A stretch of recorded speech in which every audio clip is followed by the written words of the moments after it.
Hi, Bill Kime from Waddington. So I'm with the Decorative Arts Department, and I've got a silver sale coming up in December on the 14th.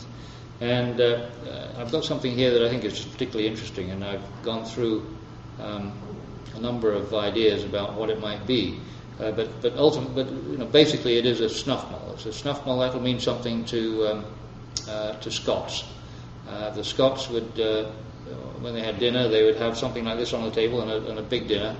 They would have a snuff mull on the table, and they'd be smoking cigars and taking snuff out of here, and they'd pass. It's got little wheels on it, and it'd be passed around on the table.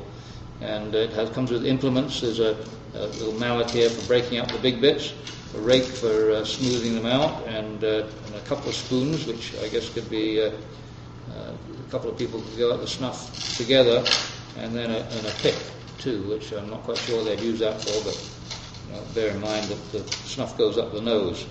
Anyway, this particular one though is I guess snuff mulls generally they allow their imagination to get involved a bit.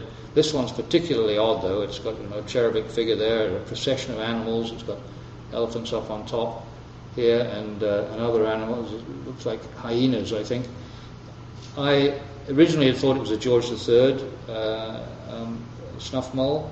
The quality of workmanship is all there, and early 19th century seemed like a sensible sort of date, but the presence of these strange animals which would be not really part of the London vocabulary, or in Scotland really they would not have been a common feature.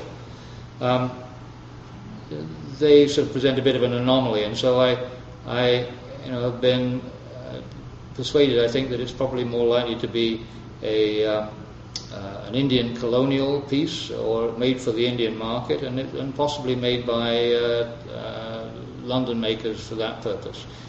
There were a pair of infamous forgers in the late 19th century, Lyon and Twynham, and it could even be by them. The marks on here, although they purport to be George III, there are a few aspects of those that just don't kind of work. Anyway, it's an interesting piece of silver and a super quality piece, and it's going to be sold on December the 14th. Thank you for watching.